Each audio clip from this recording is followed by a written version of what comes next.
Let's start. Yeah, we're good. All right. Hey, Nick, you look like Cuba Gooding Jr. All right, go. All right. We're starting. All right. Go ahead, Scott. 3, 2, 1. Hey guys, what's going on? And welcome to episode 86 of the KBMOD podcast. We've got a nice little tight-knit group for you today. We've got Daniel, we've got Nicholas Fenton, and we've got Brandon and myself. A little bit of so pull up, put your socks on. I don't know. How do you get comfortable? Put your feet up on your desk. I don't know. Curl Don't up put in your front socks of Put your the fire. socks on. Put Just your your socks on. Nothing else, just socks. Yeah, just your socks, and enjoy what we're about to talk about. But let's go into what we've been doing this week. Special Easter edition, by Well, the way. let's This dive is in. Represents- Let's dive into the big thing of the week. We'll just dive right into this game. 'Cause Okay. BioShock Infinite. Yes. All right, it's out.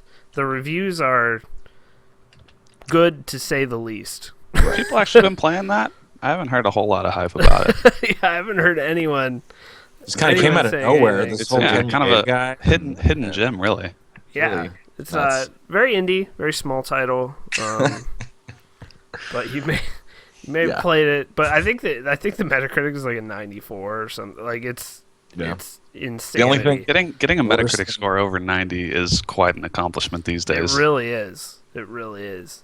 And then if you really want to get upset, go read the reviews where people gave it like 0s or 3s. It's just next The best level. ones are the ones blaming the racism in it.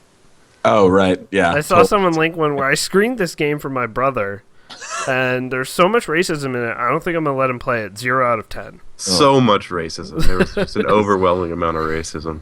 Is it a platformer? It's a all right, well, yeah, 96 out of 100. Sorry. we should talk about it. So first off, here, I've beaten it, and I think Nick has beaten it, right? And Yeah, I beat it. I've seen a good chunk of it. So Dan, you need to stop that. I know. You seriously need to stop. I No, know. don't watch any more playthroughs. Don't talk to anyone about it except us, obviously, right now. but Because this is the game that you play in the dark for 2 days straight. You drink water and you shit in your chair, and you finish the game. That's it. That's how good it is. Because like I don't even play. I'm not a big single player. I mostly play multiplayer games, and this game arrested my attention for 2 straight days. let I me couldn't ask do you a it. question, Scott. Let me Yeah. ask you a question. So you're a big Half-Life 2 dude. Yes. On the scale of 1 to Half-Life 2. Oh boy. Oh, you're gonna do it. Because You're gonna ask me. this has been bandied about by people saying basically it's the best single player campaign in a shooter type game since Half-Life 2. I agree. You would agree with that? I totally agree with that, and I would almost go one step farther. You guys know Half-Life 2 is my favorite game of all time, but I have to let this marinate for a little bit. But not only after finishing BioShock Infinite, did I stare at my computer screen as the credits roll for 10 minutes, moderately speechless and letting everything sink in, not because there was so much of a shock ending, but just because of how good that whole experience is. It's number 1 or number 2 in my favorite games of all time. It may surpass Half-Life 2 just because I think the storytelling done in BioShock and some of the new things that they've done is just, I mean, obviously Half-Life 2 for the time was incredible, but this kind of has just the narrative and the pacing, and it's just like an accomplishment that's kind of on par with, I don't know, like it's unheard of. I don't even know how to describe it. Like for me, it's like one of those things. This is what I said on the weekly update, actually, on Respawn this week. But I said this is a game. This is not just a game. It's not just a movie. It's not just a narrative. It's a piece of art that literally is going to be required, like in schools, and 20 years from now, they're going to be like, you got to read War and Peace. You got to watch. Some Gone with the Wind, and then you got to play BioShock Infinite. I'm telling you, it's going to be one of those kind of games. I think. So with you saying that, as far as the immersion, Yeah.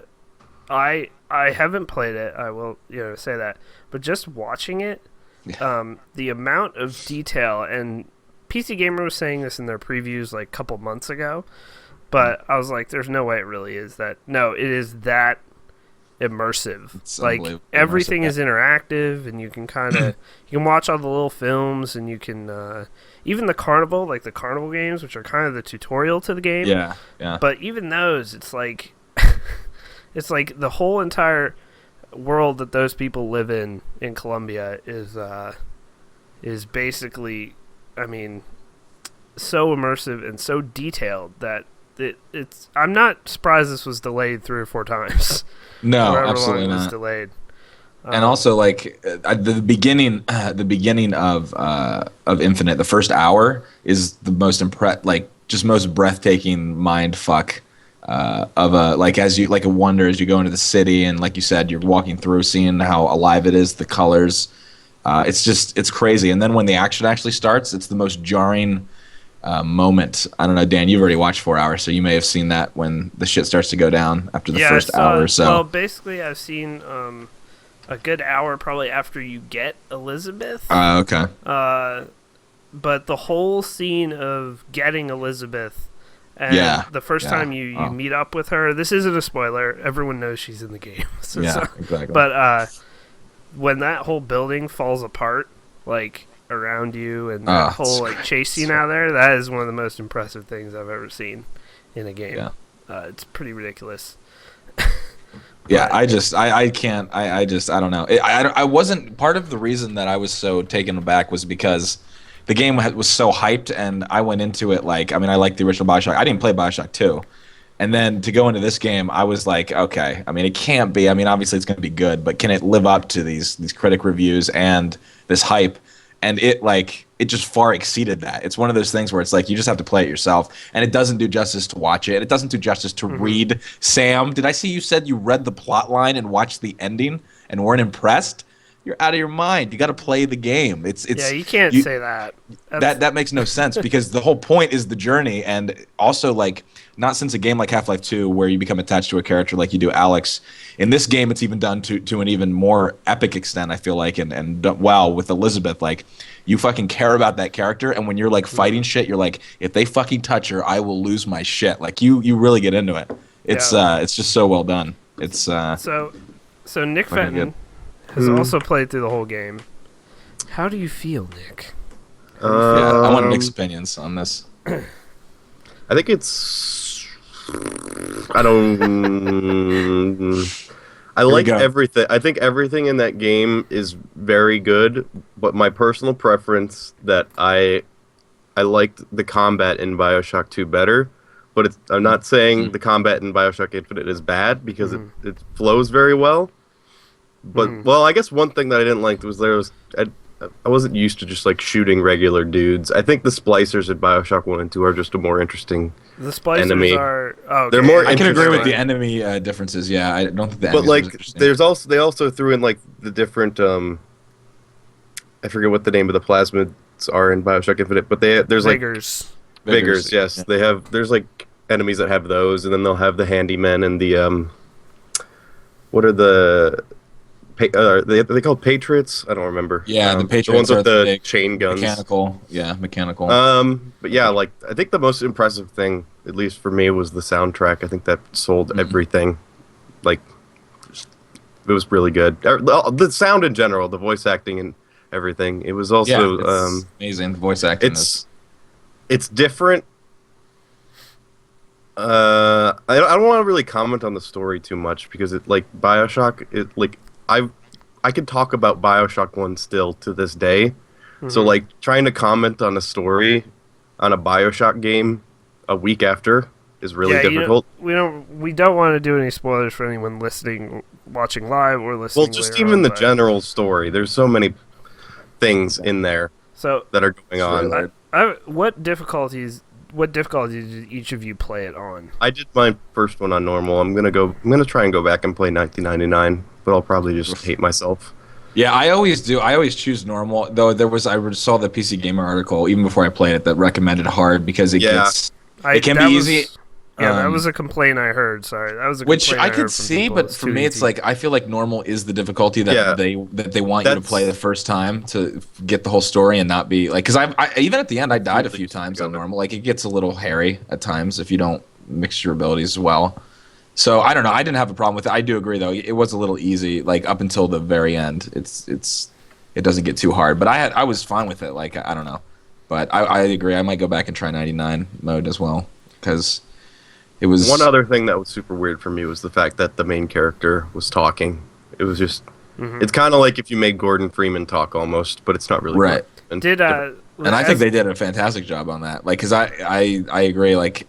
and it made me wish Gordon Freeman had talked in Half-Life 2, which is fucking weird. I was gonna say, Kinda did weird. in Bioshock 1 and 2, did the No, guy they you're don't. playing, they don't No. talk? I didn't believe they did. Neither of them. Neither of those characters talk. Okay, this is a little departure. Because for in the them. second one, you don't play the same guy. You play as a Big Daddy. Yeah.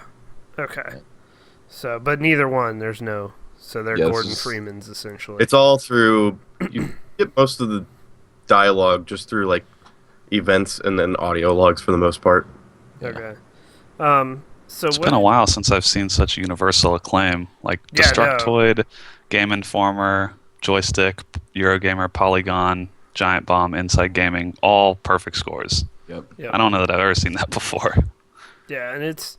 I don't know if you have seen or done anything much with it, Brandon, but. I've seen a little bit of it. I've I watched just- a little bit I'm of streams. Still, as a person who hasn't played it, I'm still actually just blown away by how much they put you. The in that presentation world. is like really ridiculous. Yeah, it's so crazy. This isn't a spoiler because it's just a part of the environment. Like it's like maybe 40 minutes into the game. There's this part where an airship comes up to the side of like with the the platform, and it's this doo-wop group singing or whatever. Acapella. Yeah, they're just like I just sat there for 5 minutes and I just listened to them singing, and then I moved on. And you can just take so much time just walking through that world. There's also a moment too. So as I was playing through the game, this isn't really a spoiler either. Well, maybe a little bit, but as you're playing through the game, like I get in the habit of just taking when you're looting, you're going through, you're just like take all. And there's a point where they're like, hey, if you actually steal in this area, it'll be red, and you'll have to fight. You have to kill someone to. Blacklight was just brazenly looting shops. Right, to do that. So it just becomes a habit because you want to find, currency and all that stuff. So there's a point at which in the game where you go to this shanty town, which is obviously the worker poor section of the city, and and I was like going around and I was like just stealing stuff, not even thinking about it, like not giving a fuck. Like I was like, fuck these people, I don't really care. And then you go into this. If you explore the whole area, I went through really slow because I was trying to collect like all the voxophones and all this stuff. You go into this bar and it's like just this rundown bar, all these like poor people like drunk and stuff like that. And I walked over, we'll go down to the basement, and there's this little kid who's like scrounging around for food in the basement. And then you look over and there's a guitar sitting on against the wall, and you can interact with it. And you're like, like what the heck? So you hit F and Booker picks up the guitar, sits down in the chair. So this is in first person mode, and he starts playing Let the Circle Be Unbroken, I think it's called, on his guitar. And then Elizabeth starts singing to the little boy who's scrounging around for food, and she hands him like an apple. It's fucking beautiful. It's like, and literally after that moment, I was like, I don't want to fucking steal from these people. I feel like an ass. And I literally, instead of going upstairs and looting the bar, I just left. I was like, I feel bad. And I was like, I've never done that in any game ever. Like, that's never been a moment where I'm like, I give a shit. And it's one of the greatest video game scenes of all time. It's just fucking so amazing. And, but yeah, if you don't, but some people are saying they missed that. If you don't explore, I recommend going through really slowly and like go to every area, because there's a lot of little things like that you can miss. So yeah, that's not really a spoiler. People complaining. No, it's just not a main small story moment. thing. It's a really cool moment. But Yeah. another thing I want to talk about, which this isn't a spoiler, is we mentioned this just before the cast actually started, but I felt like a little bit in the beginning. I know they want to get you into the mindset of that world, but I thought the racism actually at times was a little bit like heavy-handed. It was almost like, let's push this, man, like right in your face. It didn't like just, put me off. It jumps but out of nowhere at one point. It's just like, hey, remember this is a kind of a period piece, so here we go. Yeah, we're racist. Here's the black people. Like it was. But there's a really cool scene that I saw in Adam Sessler's review, and this is not a spoiler. I'm gonna keep saying that because it's that kind of game. I don't want to ruin it. Where you walk into actually, let's just say this. If you're listening right now and you're still listening and you're afraid of spoilers, stop listening. If you're listening to the recorded podcast, skip ahead a few minutes. How about that? But there's a scene where Booker, the main character, goes into like I believe it's a bathroom, but I'm not totally sure. Oh yeah. But it's like a whites only area, and there's like a black person with him, and she's like, I believe she is like oh, well, you have fun in there. Like, I can't follow you in there. I'll just be waiting. Like, and it was just like, wow. Like, they even include stuff like that, and that was not like a scripted event. That was just like him entering an area. But it's really, I don't know. They put that didn't bother me. I'm just saying, like, they take it to the full extent. Yeah, I mean, I think it's supposed to be like that. I didn't have any issue with it personally, because you go in there and it's like, the world, they did the best job of any game I've ever seen, as well as like telling the story through the world. Like, you can read the propaganda posters. There's a point in which you go into this into a group, I think it's called the Raven Clan or whatever, and they worship John Wilkes Booth, and it's a statue of John Wilkes Booth blowing Lincoln's head off. It's like crazy, like the whole alternate There's universe. There's a bunch of John Wilkes Booth like. Yeah, statues. it's really cool. The way they kind of, and they make deities. Obviously, this is not spoilers. This is the story. Some of the stories that they make deities out of, like, presidents, and then they make them racist. In that, like, because they were like superior to the white race. Like the first 5 minutes of the game, you dropped off and you see like it's like George Washington, Benjamin Franklin, and who's the third person? It's John Wilkes Booth, I think. John Wilkes. No, I don't. There's 3 people. I don't think it's John Wilkes Booth. It's somebody else, and they're all like these giant statues and stuff. It's great. And now this will definitely not be a spoiler because I don't know what happens, but don't really comment on what what Elizabeth's deal is. But when you first get to like the place where Elizabeth is being, I don't know if held's even the right word, but held or studied or however you want to say what she's been doing, because I don't know what happens with this. So if you're worried about that, but that's just such a crazy thing because you get to like the way they pace you through that. I don't know, just everything about it looked painstakingly, and I guess this game's been 6 years in the making or something like that. But totally. Just the detail I've never, not even like the Final Fantasy games or like RPGs like that, or the Witcher series is another good kind of parallel. As far as RPGs where you can interact with everything, they aren't even as detailed. Like Skyrim is not even as detailed as BioShock Infinite seems, in my opinion. Now it's a smaller world, granted, but still they jam-pack so much detail. Stuff. So much detail. So,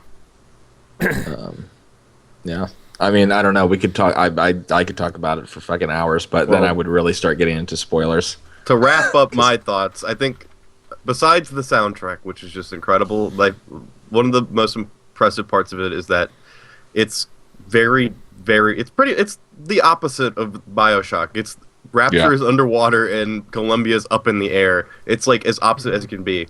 Like Rapture is all about like being away from a religion, like no rulers and all this stuff, and like Columbia is about religion. It's like the complete opposite, but the entire game still feels like BioShock. It feels very similar, even past like the fact that it's like more open, kind of. But like it still feels like a BioShock game. It doesn't feel foreign at all. Like you can, from someone that's played the BioShock games multiple times, it's BioShock to its core. It's a must play. It's an absolute, and this is the last thing I'll say about it is do not watch please, for the love of fuck, do not watch playthroughs. If you plan to play through it and you want to be surprised, do not just avoid. I mean, we actually really legitimately didn't say any spoilers in this topic. No, but don't do any of that until you play it at least one time through. So you got to. I also had I texted Alex about this too when I finished the game. I was like, there were a couple times where I'm sitting at my computer and like when I play games by myself, I don't say anything. I sit in quiet like a nerd. And like there are times during BioShock Infinite where I sat here and I went, fuck, because like it just dropped so much on you in such like it's just like boom. The ending of that game, BioShock, bitch. It's just there. They do it over and over again. It's just ridiculous. The ending of that game. What else have we been playing? I feel like we're getting awfully close to spoilers here, and people are getting salty. Yeah, people are getting a little salty in chat. Hey, don't listen. Don't listen to this part. We'll put timestamps. I'm sorry. How long has the game been out? Oh, a week. You should have beat it by now, scrubs. Come on, let's go. Okay, sorry. So we will move on now, but I'm gonna mark this down here in the old document as far as for the audio listeners later. But anyway, so we will move on. So Scott, What else have you been playing this week? What else have I been playing? So I played obviously beat Bioshock Infinite. Been playing League of Legends. What else did I play? Play a little bit of the new Gears game, the campaign. Now I know it's a console game, but yeah. I want to ask you about this because this is Giant Bomb said, and from the way they described it, is that it seems like a game where they made that game because they had a contract to do a fourth game. It wasn't made by Epic. It was offhanded to what is it? Is People Can Fly something? Is that the name of the development studio? Yeah. I think it's something like that. Same with the new God of War.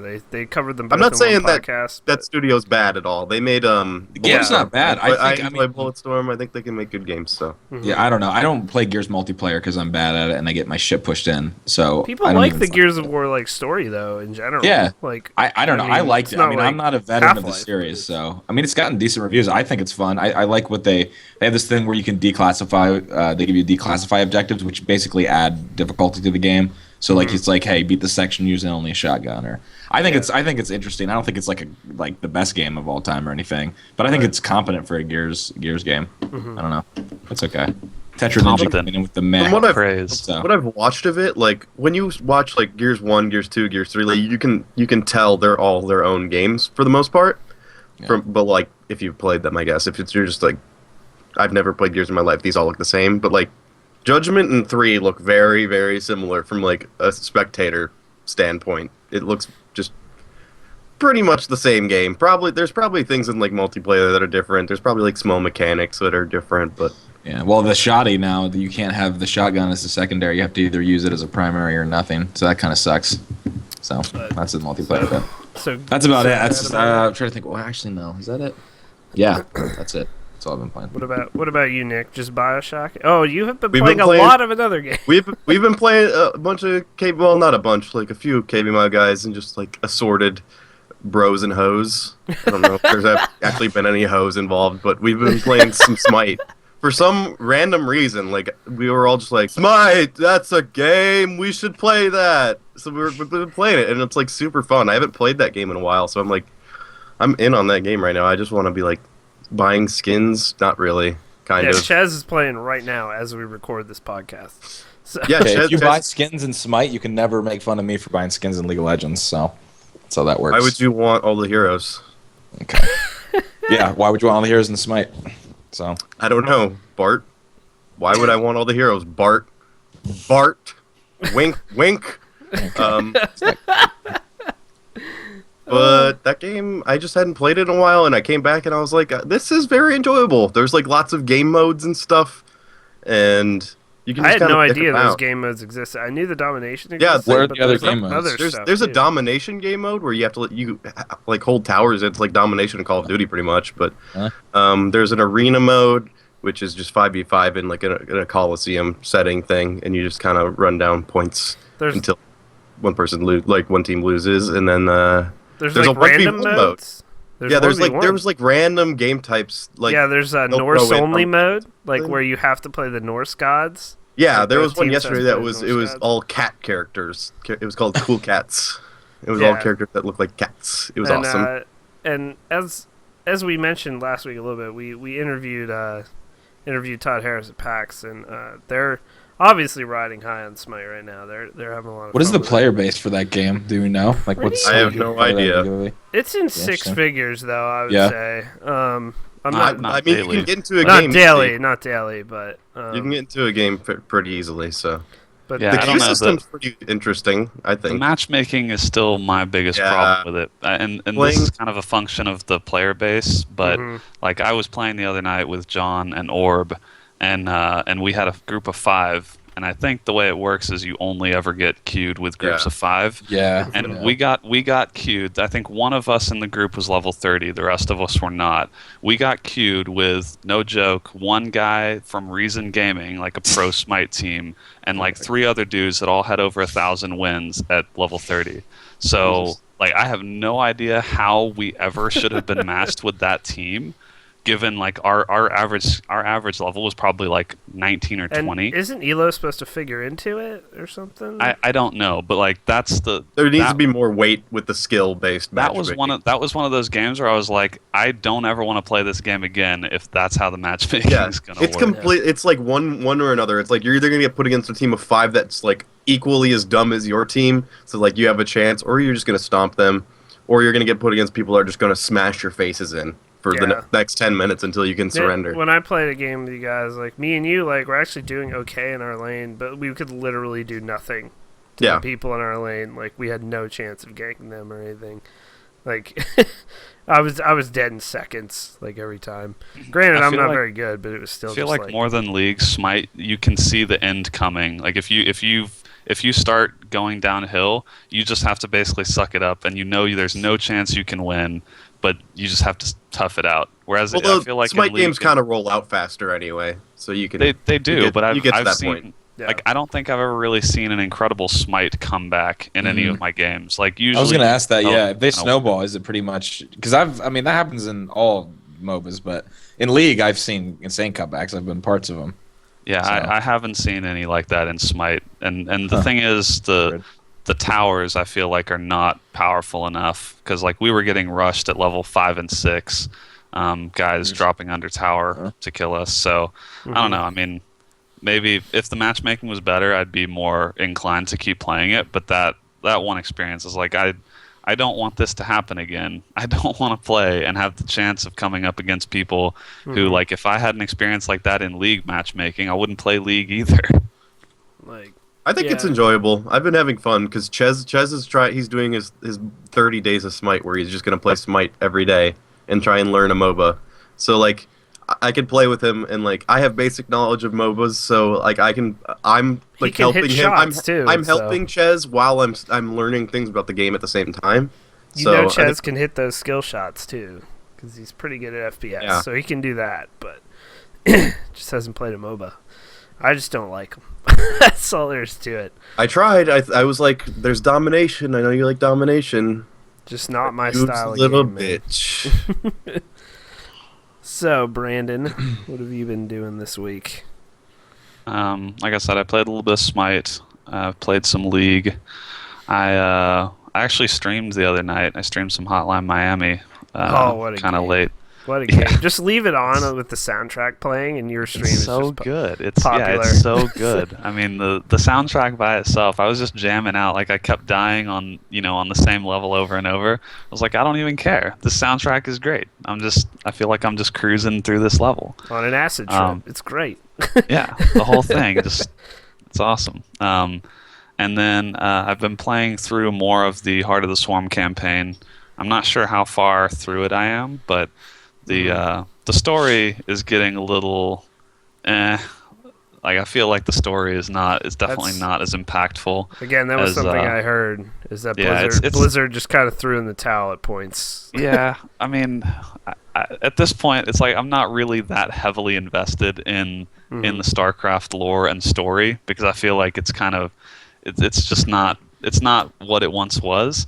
But the campaign itself, I still think is really good, and I'm enjoying it because they've done the same thing they did with Wings of Liberty, where you still have kind of unique mechanics to each level, and you have like evolving units and stuff. So I'm enjoying it. I think I'm maybe like halfway through it, and it's cool too because Kerrigan like levels up. She's kind of like your hero character, and you can customize her. So yeah, it's I don't know, it's really good. So I was actually playing that before the cast. I'm going to try and finish that up. And then based on what I'm hearing about BioShock, maybe I've got to play BioShock next, but so that I don't get spoiled. You have to. I'm going to finish like the big big issue with a game like that is like you have to beat it to the punch to like if you want to get it. Yeah. Otherwise something might happen. The more time goes by, the more you're risking that you might ruin that experience for yourself. Yeah. I know. So that may be my next game. But for now, Heart of the Swarm is really good. And I've been enjoying that campaign. Probably never going to play online, though. Too scary. Too hard. I have been playing the old standbys, COD 4 and Isaac, a bunch this week. Those are always games I I can play or stream. But I've also been playing some Trials. Still playing Trials, still grinding away. That game I'm so bad at Trials. I'm just bad at it. It's but it's a really everyone fun is game. bad at Trials, so it's okay. Yeah, it's a really fun game, but it's made to make you angry. Like as soon you'll get to everyone gets to a point. Mm-hmm. And then you just hate yourself. But you will not stop. You will continue to hate yourself. You will not fix your mistakes. You will be the definition of insanity. You will do everything over and over again, expecting a different outcome, because that's Trials, and that's what you do. Yep. And I also did. Now I'm gonna probably stream this game at some point, but I did the tutorial for Sword of the Stars: The Pit. It's a roguelike indie game, but it's more RPG-ish than like Isaac, for instance. Whereas like Isaac, the lore's all fucked up around that game, but like I have no attachment to that. But this is more of a pure RPG. Like you have armor and you have levels and that kind of stuff. So I'm gonna be playing The Pit. It was gifted to me by Zoe Smith. Zoe 101. So I'll be playing The Pit at some point on a stream, and then but pretty much I just was going with the standards. Oh, and I restarted The Witcher this week. I reinstalled and restarted The Witcher, and I'm basically flew through the intro so I could get to the meat of the game where I left off. So I'm gonna be playing through that. I hope I can get it finished this time. I don't think The Witcher is that incredibly long if you just kind of go straight through. But God, it still looks so good, and that game was on the 2007 BioWare engine, and I have it on like high everything. It still looks fantastic, especially the faces. Yeah, the meat of the game's players trying to chat. The meat of the game being boning Triss Marigold. Yes. Of course. Just boobies. That's all The Witcher is boobies. Witcher 2 is really a lot of boobies. But, so I've been playing that, and I also got the Humble Android bundle, because there were Plants vs. Zombies is on there, The Room, which is also an iPhone game, if you have one of those. But The Room is supposed to be amazing, like super atmospheric and very cool. So it's gonna be I'm gonna be playing through that on my phone. Oh man, it's a wild John has appeared mid cast. Nice. But I'm gonna be playing through that, and then Metal Slug 3 was also in that bundle, which is a really fun like 16-bit game. So I'll be playing those. Now John left again. He has to close that closet when he comes on the cast. Yeah, it's creepy. I fucking hate when that closet's open. It really gets on my nerves when I'm looking at the camera. So we're it's like something's gonna come out of it. We're finishing up what we've been playing this week. We already discussed the BioShock Infinite, but what were you playing this week? I know you dipped into BioShock a little bit. Yeah, I'm actually going to play it slowly because the mistake I made with BioShock 1, the original, was that I couldn't fully appreciate it because I just kind of rushed through it. Mm-hmm. I think I finished it in 2 days. So this one I kind of want to take my time like I did with Far Cry 3. Mm-hmm.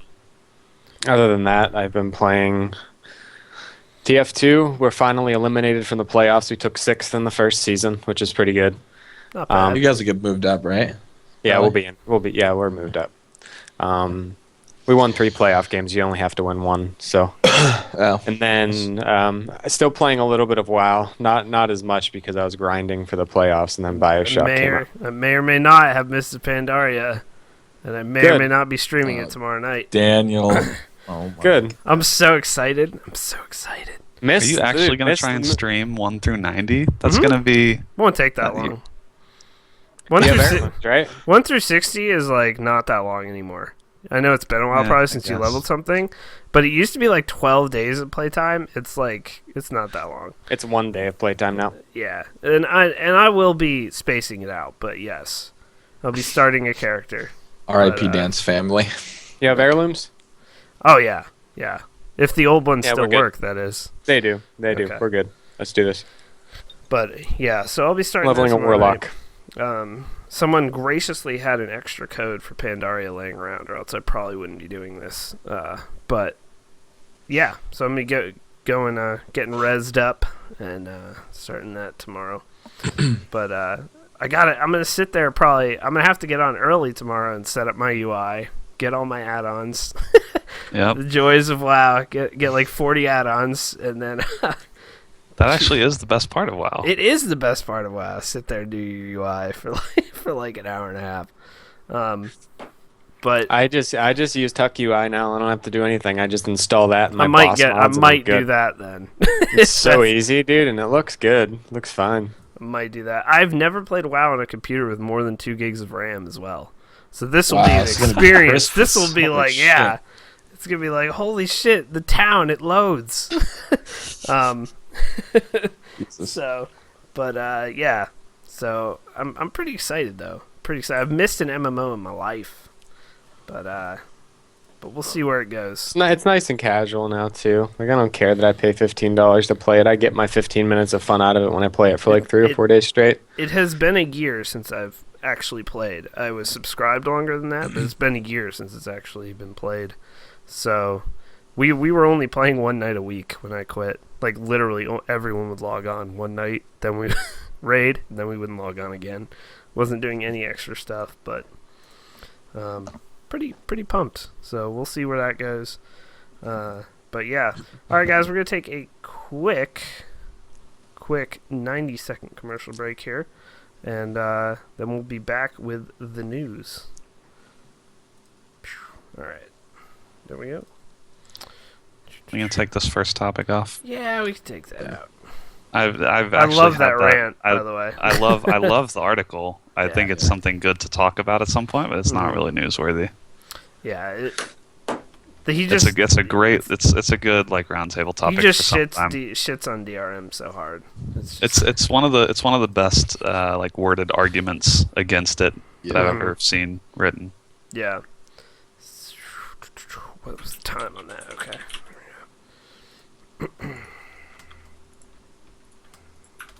Oh, you put the Marvel Heroes thing. Oh goodness. I just want you to see those pre-order packages, dude. Those founders packages. You gonna drop 200 bones on Marvel Heroes? You know it. Why would you want all the heroes? That's right. In a game where the whole point is playing as all the heroes. It doesn't launch for another 2 months. Yeah, June 4th. What? I'm guessing you get automatic beta with the pre-order, but oh my gosh. I don't even know if it says that. It's crazy time. Yeah. Yep. Wow.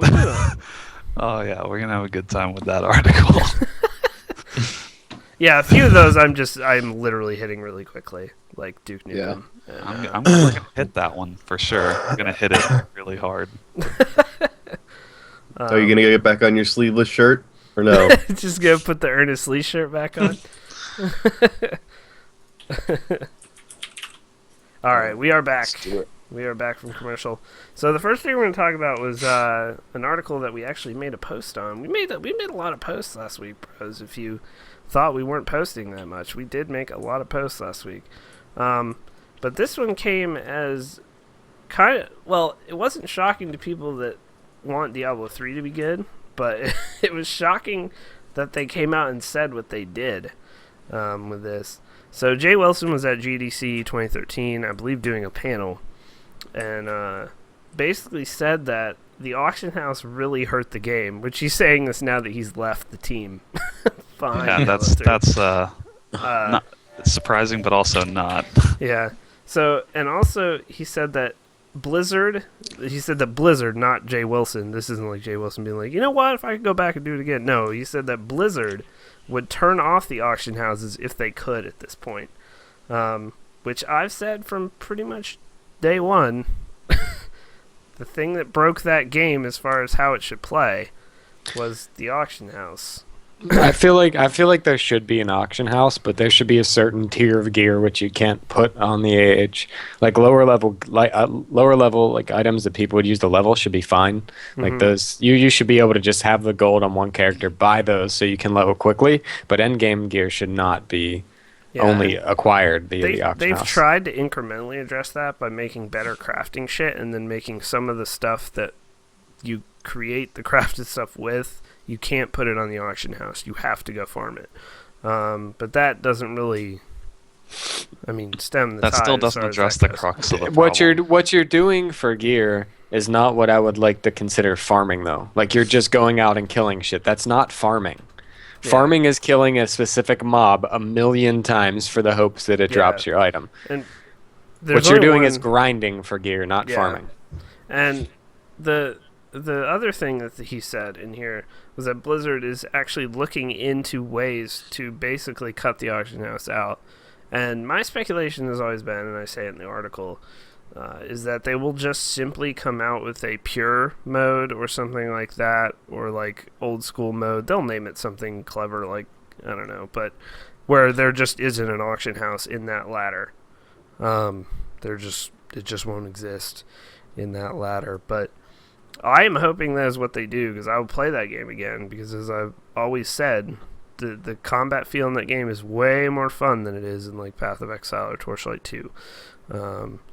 But it is surprising, because as I've pretty much over the last year, Blizzard's become scumbag Blizzard more often than not.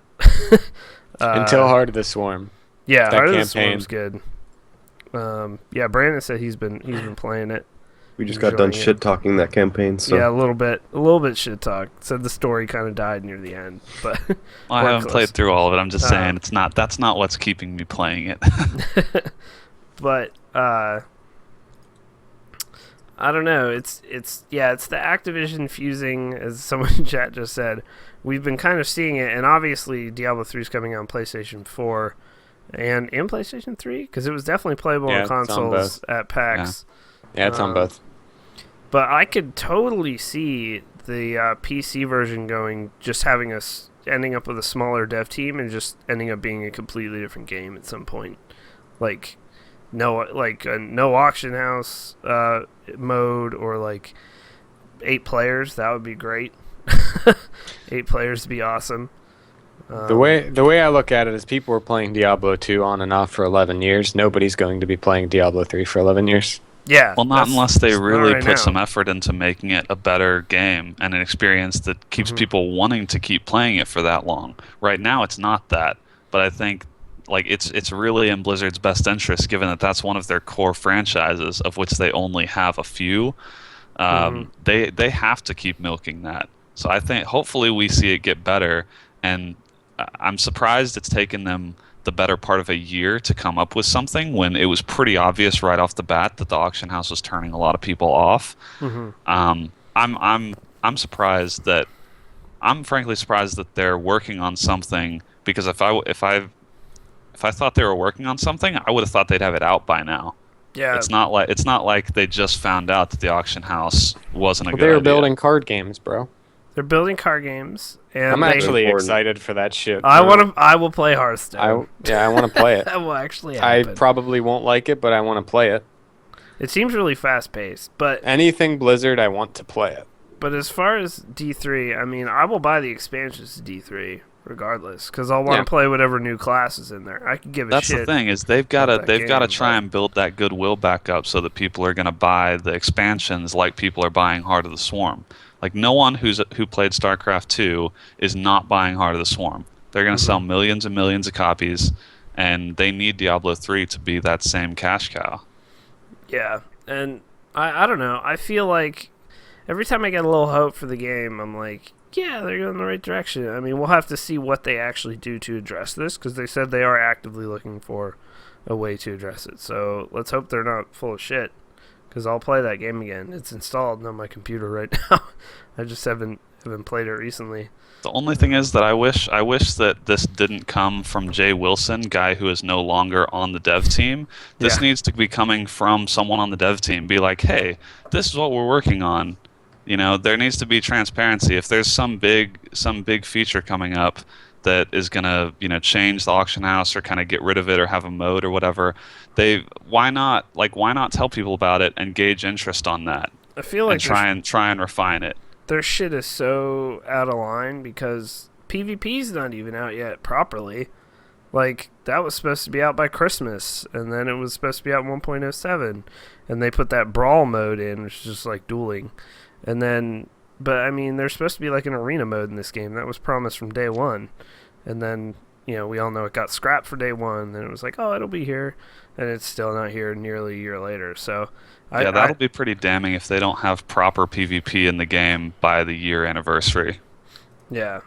So I mean, I don't know if they end up saying at some point here, like, if it's not playable, arena mode isn't playable by BlizzCon, then they're fucked. That'll be like maybe that's an announcement at BlizzCon the day this event is over. We'll be implementing PvP or something. They're going to use BlizzCon as some kind of marketing scheme for it. BlizzCon for Diablo some way. BlizzCon has to include Diablo 3 expansion news, and it has to include Titan news, or else nobody gives a shit. It's basically what that comes down to. Because the next WoW expansion is pretty much a given. That's just going to happen. So it's going to be soon too. I think they'll probably announce that at BlizzCon as well. Well, it was Cataclysm only lasted a year, so this will only last a year. That cycle is just going to keep ramping, but they have had a lot of that mapped out for years. So yeah. But moving on to the next thing. So hopefully Blizzard gets their act together. New Xbox rumors. We do have to talk about the new consoles. This is kind of old now, but no one has refuted it at Microsoft, and nothing's come about of it. And as EA this week at GDC shit on their own DRM, basically, acknowledging SimCity's complete and utter failure. And then we had the Team Meat article, which we got out of the news, but is a really, really damning look at DRM. The new Xbox console is going to be required internet connection, which I think both of them will anyway, PS4 as well. But all games will be required to be installed to the hard disk. So to me, I don't know, that second part, man, if you don't have that big of a budget to get, the super elite version, because there's going to be tiers or whatever. Games are only getting bigger. BioShock's like 17 gigs or something. Fucking Max Payne, man. Yeah. Max Payne was like almost 30 gigs? Yeah. I think it was more. It's... You cannot require this sort of DRM and make discs like a PC as an install only, and then put a 250 gig hard drive or something in this machine. You just can't, because the OS is going to be bigger too on this new machine. But they might want to sell you proprietary external hard drives. That's... I can see that, but God, it's all a business. They better be Thunderbolt or USB 3.0 if I want to play games off them. Yeah, see ya, bud. They probably will. But this has sparked a lot of controversy. A lot of people are basically like, well, I'm just getting a PS4 if this is true. Because I've actually heard a lot of talk about that, how Sony with the PS4 is doing a lot of good developer relations stuff, and with the Xbox, Microsoft just isn't. Yeah, Microsoft seems to think, because they did have the distinct advantage in this generation, the Xbox 360 distinct advantage over the PS3 in a lot of ways. But I think they're just saying, well, we're the king now, I won't be out.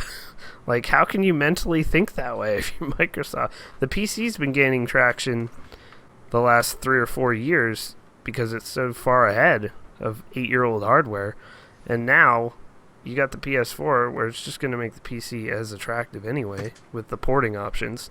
And you're going to go on and put your games on a full always online DRM, knowing that your main market for the Xbox, unlike the PS3, your main market for the Xbox is North America, where the internet isn't that great as well. I don't think they're going to be able to do anything that's too far from what Sony's doing, because I think it's too big of a gamble, and that like the Xbox 720 or Durango or whatever it's called, going to be called, is gonna. I mean, that's a decade-long strategy.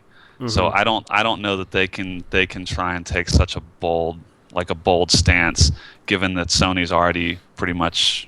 I mean, we know it's not going to be always online for Sony. Yeah.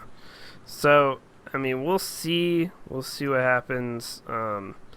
Hey, a guy from Australia in the chat right now. Of course, don't complain about American internet. Yes, Australia's really bad. And if this is true, good luck. Good luck with your Xbox. Enjoy your 300 pings. Yeah. So, I don't know. I hope that isn't true. I just mentally can't see, I can't comprehend that Microsoft would actually put that into fruition, but we'll see. But moving on to the SimCity, probably the last time we'll talk about SimCity, unless there's like some monumental patch for it. Fuck you, SimCity. Sorry. EA at broke my heart. GDC said that basically it was Maxis who wanted the always online because SimCity was supposed to be marketed as an MMO. What? Now, thanks for telling us. Tell me which one you think is worse: EA mandating the always online stuff because they wanted it to be kind of pseudo DRM, or Maxis thinking a SimCity MMO was going to be a better idea than a single player SimCity. It's just like I don't know which one is worse now. Back and forth. It's like because here's my thing: an MMO SimCity, that's called Minecraft. Okay. That's called Minecraft, and that's a thing that already exists. Minecraft isn't just a Sim City, it's a Sim world. That is the MMO version of building a city or a world. Why did they name this Sim City? It should have been called Sim World. Well, it's like they put it, they kind of went halfway with it, because it's not an MMO. You just have regions. It's just a bunch of people kind of playing together, sort of, but not really. Like an MMO means you're with thousands of other people in an actual shared experience. SimCity isn't really that. It's kind of like, oh, this is the single player experience, but we're going to there's a people next to you. Yeah, there's someone next to the city next to me. You can go look at their city, but you can't really help them that much. You know what the shitty thing is, too, about that? If you notice on most of the regions in SimCity, even when it's a 16-person region, it's only 4 cities connected to each other. So, like, we were the first KBMOD region we rolled, was like half the region was completely disconnected from the other half. We couldn't help them at all, and they couldn't help us at all. So if we needed anything, we had to just fucking stuff all that shit in our own city, which doesn't work in this game. So, I mean, I don't know. I feel like they are just two kids pointing the finger at this point, Maxis and At least you know they're not going to be working together anymore. Yeah, I don't think... Well, Maxis has owned it from the start. It's just that now EA is like, yep, it was Maxis' fault. Yeah, and just why not just give us SimCity? At the end of the day, I don't think any of us give a fuck. We're just annoyed that it was so disappointing overall, because there's so many good ideas in there, and like when it is working and humming along for your first 4 hours before you get fucked in the ass by the same problem you have every time. It's real fun, and then you're like, well, let me start another city, and then oh god, it's super frustrating. Is that Harry Potter on the N64? Is that the Quidditch game? This is Harry Potter and the Chamber of Secrets, the best EA game for Game Boy Advance. Suck me. Jesus Christ. Look at that shit. Little EA right there. Suck me. Moving on to the quick hits, and Brandon will be happy about the first one. He actually will be happy. Hotline Miami 2 has been announced by the two-man team behind that game. The question is, can they do better than the first Hotline Miami soundtrack? Because it's not possible, so they can only hope to make it as good. Yeah, I don't believe we have... It's a grand finale for this series. There's not going to be a Hotline Miami 3 or anything like that. This is it for Hotline Miami.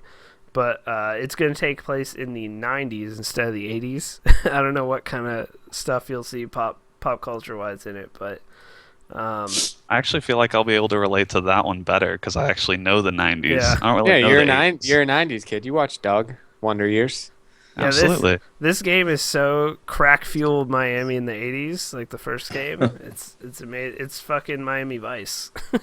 Miami's still crack-fueled now, so it's like, what difference is the game going to make? You guys remember Y2K? Only 90s kids will remember that.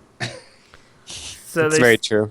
They do say they want to kind of work on the repetition of the game, although that was kind of the beauty of the game, is figuring out the best way and just doing it over and over again. But there's no release date yet, but I would think it would be out this year. It's made in a pretty simple engine, so they should be able to get it out. But that game's fucking awesome. If you don't have Hotline Miami, go get it. It'll be like $2 on a summer sale or Midweek Madness or something. I love games like this because they're not like super long. They're not very difficult to figure out. They're really accessible, and every Steam sale they're on sale for like nothing. It's a game that everyone should have in their Steam It's library. $1.99 the last sale, I believe. Yeah. So, and A Reese's king-sized candy bar costs that much if you didn't know. It's true. But and you can get, if you like that kind of game and want to try high scores or like all A+, you can certainly replayability that thing forever. Yeah, you can definitely replayability it. Yes, replayability it. Yes, that is what I said. Next thing, AMD graphics cards already had the better bundle with that stupid free-to-play shit Nvidia did. Yeah, I want my 50 World of Tanks bucks with my 670. Thank you so fucking much, Nvidia. You can buy 50 gold bullets to win 50 games. Oh, nice. Thank you so much. And I want that PlanetSide 2 money as well while we're at it. But apparently AMD is coming out with a 7990 now at some point, and that BF4 was demoed on it at 7990 is out already by third parties, not an actual endorsed one. Oh. And they all run like they're kind of jury rigged together. Like, speaking of Battlefield, that fucking footage, that trailer, pretty insane looking, was but it's single fucking player, so I epic. don't really give a shit. I love watching Battlefield 3 trailers 2 years after Battlefield 3 releases. I like the part where they shot things and didn't do anything that we've never seen before. I like the part when there was really blinding sunlight. That was the best. You guys are really fucking haters. innovative. That is That innovative. That's it was content I've pretty, never but seen what did before. they do? What did they do that like blew you out of the water besides looking pretty? Dude, like this guy they shot people. Where They the shot fuck people. is Bad Company 3? Yes, That's that was what I my mean. question. How about a good game? That Please was give me my one of those. question. Where's my Bad Company? Dan Listen. hates Battlefield, and Dan loves Bad Company I love too. Bad Company too. I have 30 or 40 hours in that game, which was 30 or 40 more hours than I thought I was going to put in it. So it's a really at the good end, game. they flash the Battlefield logo with dubstep, and it's like "fuck you" or Battlefield 4, "fuck you." It's gonna be awesome. It's just like over and over again. I'll buy I it just fucking because love I it. like to see how Wait, good. no! At the end of the trailer, there was a girl. She was like, "You got my back, right? I'm a girl gamer, huh?" Anybody else see that? It was great. What? There was a girl at the end of the 17-minute demo thing. It's a female soldier, so it's pretty like risque and edgy, and like I'd upvote it and stuff. She's like, "Cover me." Well, I in saw my a screenshot. boobs. There's a screenshot of a guy crying as he holds his No, fallen he's comrade. sweating. Oh He's man, sweating. is this Spec Ops the Battlefield It's gonna line be coming so up? emotional. Oh no.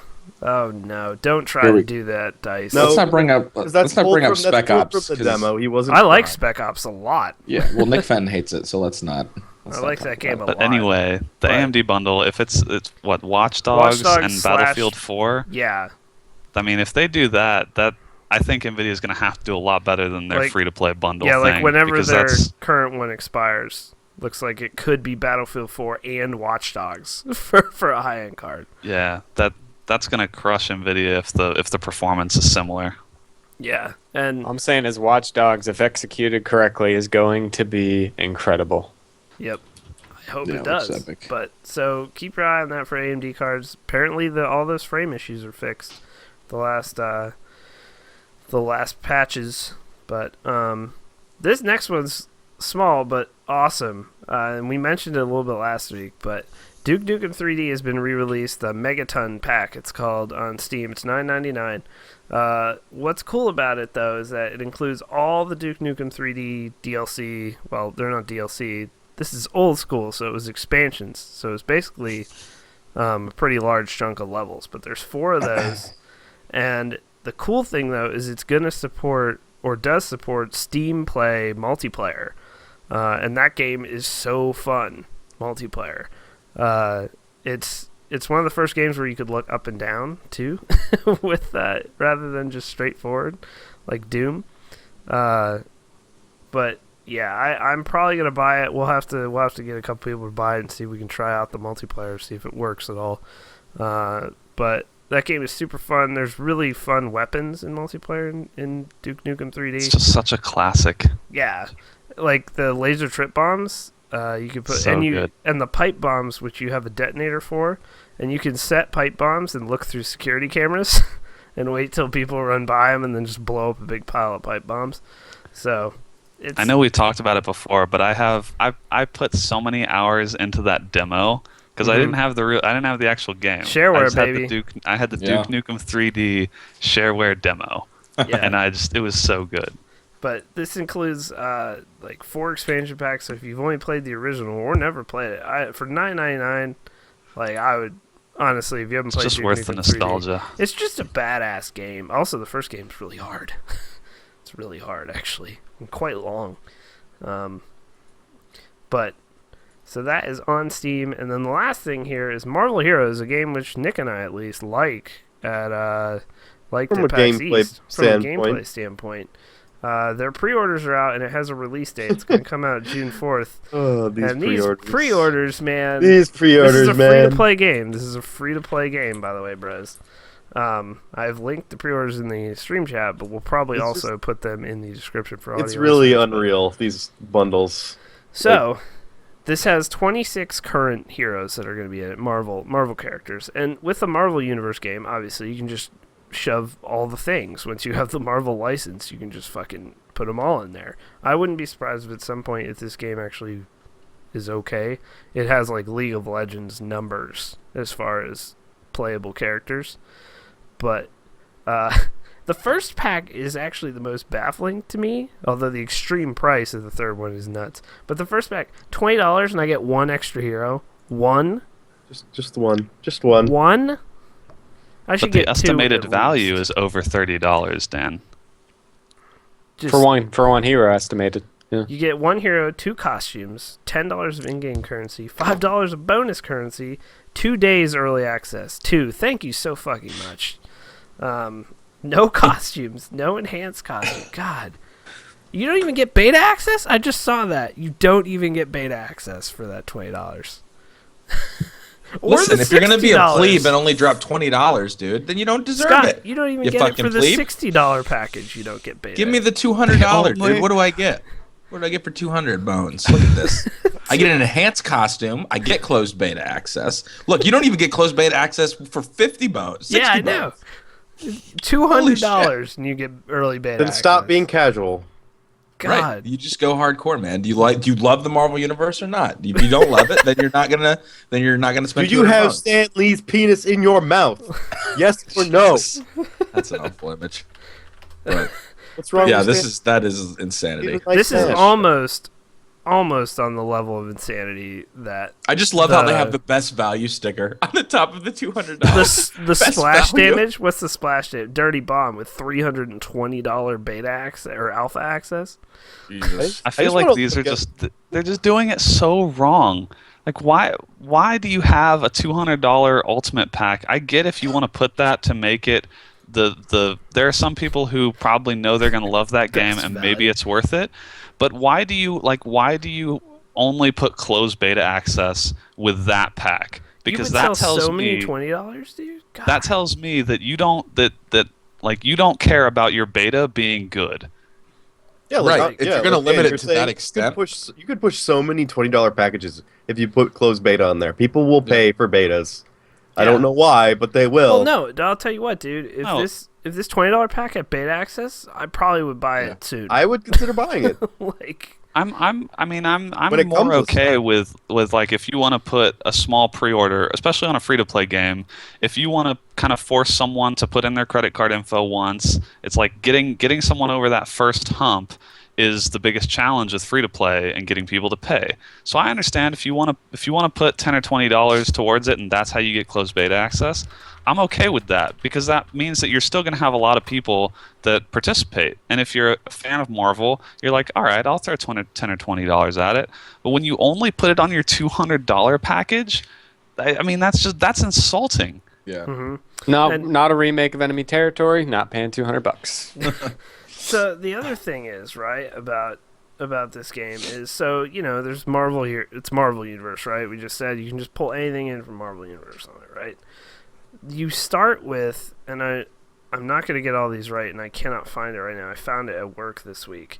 The heroes that come with the game, like the 5 that you start with, and it's like people that you don't give a shit about, like as far as that stuff. Like it doesn't come at least with like Wolverine or something. All right, it has Hawkeye. Calm it down. Hawkeye's pretty cool. It has Hawkeye, Storm, I like Storm. Nice Yeah, tits. Storm's legit. Oh God, I wish I could find this. I'm not finding it on their page anywhere now, though.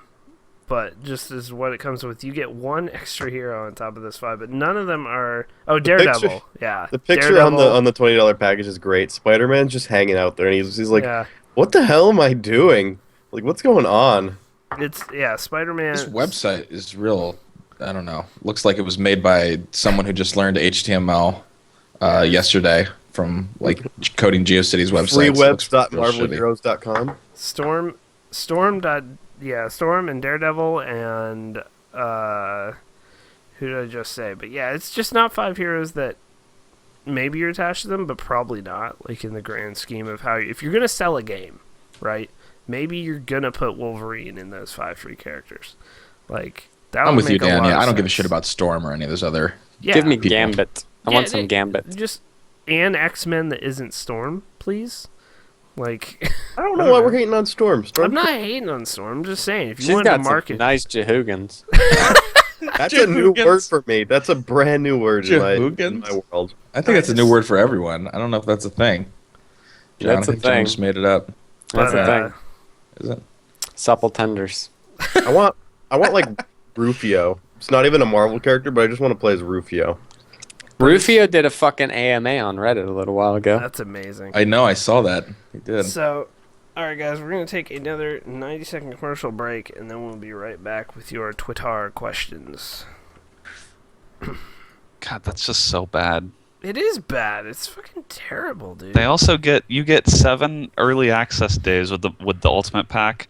You only get 4 with the Premium Pack or 2 with the Starter Pack. So All it's right, like, oh, how much do you no, love this game? Think about what you're saying, though. Yeah. If you buy the $200 pack, it gives you 7 days early access. You're already in the closed beta. Yeah, but you know what I You've bet that already been means? I bet playing. that means that nothing in closed beta carries over to launch. As well, it shouldn't.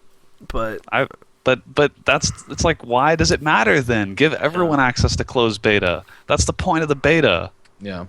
You want to find the stuff that's imbalanced and the stuff that doesn't work right. Okay, It's so like, why are you only gonna make you're gonna have no one in that beta? and get this, right? So the starter pack, you can choose which hero you get. You can't choose all of them. So like there's 3 or 4 that are still you can't get in the starter pack for $20. You can't choose. So it obviously doesn't include the 5 characters that are unlocked, but then it doesn't include all of the other ones either. So because there's 26 total, there's what 14 starter packs, and you get 5 free. So you're still missing out. Like I just feel like this pricing is trying to cash in on people's just insane love for the Marvel universe, because those people are out there. yeah, But I feel like that's ridiculous to someone who's not like a huge comic book lover or really invested in that universe. The kind of fans that are molding, Storm figurines out of wooden trees and then jerking off onto them. They are buying don't the have. $200. They don't have jobs. Well, exactly. Yeah, they don't have exactly. $200. So they have time to form a wood-shaped storm out of their sycamore tree and then jerk off on it. That's fine, but But I feel no like one else. how many people are really going to feel like they get $200 worth out of this game when no one has really been able to play it except for like small sessions at PAX, and I guess you'd get to play the closed beta. But the only way you can play the closed beta is if you pay the money. Yeah, joke's on you. and I bought 3 of those $200 packs for 3 accounts, so you're mad. no, like You're already in $200. You're gonna have to try and justify and like, I like this game because you spent $200 on it. You sure as hell better like it. Yeah, the biggest mistake is no beta access for if you pay money. If you pay money, you should get beta access. Yeah, like I agree.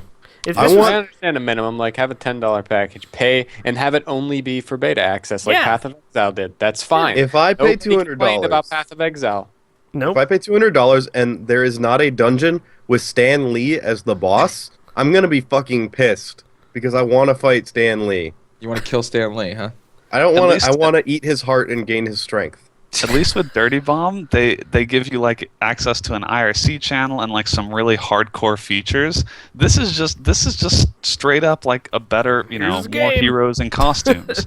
Whereas Dirty Bomb, it's like, all right, well, at least you'll get some personal interaction if you really, really love this game. I mean, maybe the $200 one is a joke. Maybe it's an April Fool's joke, and they're like, "Huh, no one will buy this," and then and then they like boost it up to 300. That best value sticker is not a joke, Scott. Estimated value is over $750. Okay.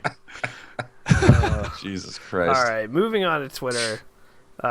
First question from Zany Irish Dude. What's Zany Dude guy? Oh my goodness. He asks, if you had to live in one country in the world, which one would it be? Apart Sweden. from America. North Korea. Sweden. All right. Sweden. Yep. Chile. I would actually go for Chile. Yeah, Sweden's a strong Chile. answer. I've always wanted to be British, so I would live in England. I don't know, something about it. Wait, that's my second choice. Doesn't Sweden have like the high? It's like most happy, Hotlines. but it also has like the highest rate of suicide.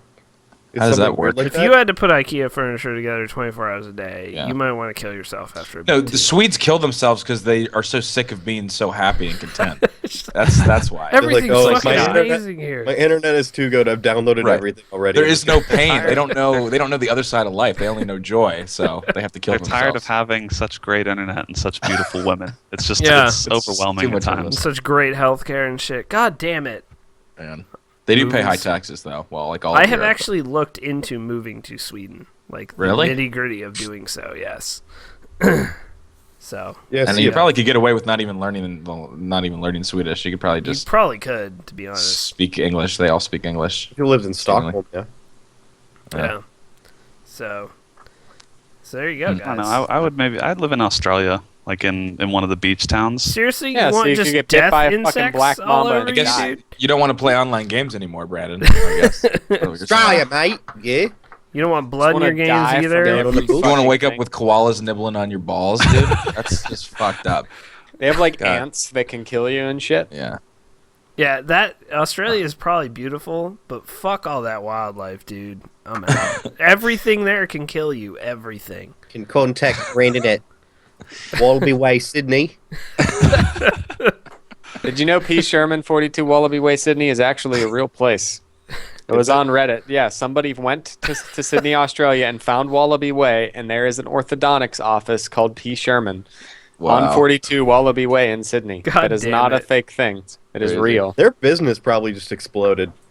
Yeah. People were getting braces for no reason. See, we got Australians in the chat. Australia in a nutshell. Criminals, fire, heat, and spiders. God, it sounds terrible. and then cyberways. But koala matings are loud as fuck. So there you go. If that's what you want, I Brandon, rescind my answer. pick New Zealand. Pick New Zealand instead. You can go hang out with Kim.com, dude. Duke it I out. think it'd be cool. It'd be cool to live in like a Caribbean island or something. Because I figured this question is more about like if you had to have some alternate life in some faraway country. I think that would be cool. Yeah, I'd be down with that. Just live island life. So we got 2 Swedens, Britain, Island Yeah. Life, and Chile. Really. Yeah. Chile. Any reason for Chile? It's fucking Chile? gorgeous. It is gorgeous It's there. a friend of mine in high school named Courtney went there, and she had pictures on Facebook, and like it's the first time I've ever like masturbated to a scenic image. To a landscape image? And the landscape was just like got me all excited. There you go, Brandon. 0.8 upload for that guy in Australia. Congratulations. Yeah. All he needs a faster That upload is for the his daily president YouTube of commentaries. Australia. All right, next question is from Adam Bennett 93. If you were to choose one game for another podcast member to only be able to play, what would it So be? easy for me. Nick Fenton plays League of Legends for the rest of his life. That's it. That's the worst you could do. Scott plays Han. Scott plays on for the rest of his life. That's pretty bad. God. Yeah. I don't even hate League of Legends, so I mean, Okay. That's great, dude. I just have standards. That's the problem. Brandon plays you're so funny. $200 pack Marvel Heroes for the rest of his life. Man. What would be I true? would make John play Call of Duty on Xbox. I don't know if John No. Buy an XIM 360. Nope, you have to play with the controller. Nope. I'd make. I would Say that. You don't have a choice. You said You don't pick a have a game. You said pick a game, not pick a peripheral. Oh my Go god. fuck yourself. I'd somehow make a game out of making Dan watch all 10 seasons of King of Queens on League the rest of his life. I quit. I bet there's a done. King of Queens video game. There probably is of some kind. I remember I had the Home Alone video game for Super Nintendo. Game was fucking shitty. It was terrible. Holy shit, was it bad? Oh yeah, John played Maple Story. That's a good point. For the rest of his life. Fuck off. Nick already picked one. Oh man, yeah, that's God. King of I would have Queens Scott video game. only play Counter-Strike Source for the rest of his life, and he would Oh, still make him work play out of it. what's it called? The Condition Zero. Condition Zero. Yeah, There we Condition Zero. I'd, for I'd this. make him play Counter-Strike Source so he could never make it. Make 20 years from now. 20 years. Never There's Never no make it. organized league anymore, but I'm still playing it. Having to try to strive. I'll make up my own league. I'll make invite someday. My own. Jesus. My own. Eventually, the master server goes down, and you just play local with bots. Right. I'm the king of my domain. Didn't that game have like single player missions too, or was that a Those- different app? Yeah, that it was did. Condition Zero did, Condition yeah. Zero did. Yeah. Play them Smart. sick campaign missions, man. I Lots played of them. story. I played through all of them. It was Lots of- amazing. Did you learn a lot about the game? Yeah, dude, tons. My shot got honed in. I made Cal Eye. It was amazing. Next question. We haven't done a Fuck, Marry, Kill in a very long time, but I liked this one. So, at Smiley Pinecone asks, Fuck, Marry, Kill, you have to pick from the 9 TF2 classes. Man. Ooh, there's no women in that. So We don't know. Pyro's We a- don't know if the pyro's the a female pyro, or we a male. don't know if the pyro is a female or male. So I'm That's- fucking the pyro because I have a thought that she is a woman. Yeah, I'm gonna fuck the pyro. I'm gonna marry the heavy because he makes delicious sandwiches. Yeah. And That's I'm going to kill the spy because I fucking hate spies. I'm down with that. I'm down. I with think that is objectively the right answer to That's all three really of good. those. Yeah, I think John Um, just answer. kind of Yeah. hit it on the head. I don't. Pretty good. I don't even play that game, so I would marry the medic because he's a doctor and he makes bank, and I would fuck the scout because I would just make him say bonk the entire time, and then I'd kill the spy. Yeah, everyone's Jesus. gonna kill the spy in this situation. The heavy's also very rich. He's got to buy those bullets for Natasha. Those things are not cheap. I think you gotta marry the heavy because you I gotta mean marry the heavy. protection, He sandwiches. can protect you. He makes sandwich. God, he's the perfect man. The heavy. And he's got a great accent too. Yeah. God damn. Man. I never thought of the heavy this way. Dan's having like a religious experience about this. It's like an epiphany. It's like he really is the perfect man for me. See, the soldier would just boss you around and shit. Like, yelling orders, barking orders. The Yeah, that's engineer true. just seems like a dolt, despite the fact that he can make shit. He can't make sandwiches, though. Fuck him. Someone say something bad about the demo so I can call you a racist. demo is so overpowered. It's stupid. It's the If best you kill a class in the demo, game. that's a hate crime. It's the best class exactly. in the game. It's terrible. All right, You wouldn't next. want to marry the scout either because he's just gonna taunt you and make fun of you. Yeah, that'd be annoying Bonk. to live with. Bonk. This next question is from, actually, I would have also asked this question. As we talked about it when Brandon was away from his desk for a little bit. At Staffu Noob asks, why does Brandon have two office chairs and what appears to be a full body mirror in the background? Well, I think we went over this like a couple Hillary- weeks ago. Hillary- You Hillary will sit be in the coming. chair and you look at yourself. Yeah, that's what we said. Is you get pumped on the chair. He perfects his gaming posture in that chair in front of the full mirror, and then he Yeah. goes to his computer. There you go. He's got to warm up his sitting. Ches has a good theory as well. He does the splits naked while looking at his dog. That's a solid theory. Do you put the mirror on the floor and then you do the splits above the mirror? So that's can't what really, my can't grundle really looks comment like. on how the process works. That's a trade secret. I just was like, before the cast started and you were AFK for a second, I was like, why does he have a second chair? That's really weird. The real answer is that Those are Hillary's. Okay. She's just not here yet, so it's always empty. So, there you go. Next question is from @ShrimpDimension. If you Nighthawk someone just to congratulate them on a good fight and not to be gay, is it still gay or are you just a real bro? Both. Both is the question. It's always gay. You're a real gay bro. I don't get why people are always like, Nighthawk is super gay, dude. Like, I don't know. It's never not been gay. So, yes, it's still gay. And that's just extra icing on the cake, I suppose, if you're going to Nighthawk them again. The thing is that there's got to be intent behind it, right? You're always going to congratulate them on a good fight because that's just good manners. That's just good Nighthawking etiquette, yeah. Yeah, I mean, that's just the etiquette, but you need to, like, there needs to be passion behind the fight. You're not just fighting so that you can congratulate them afterwards. Yeah. That doesn't even make sense. I'm with you on this. Yeah, that's called, exactly, it's called being a gentleman. That's what it's called.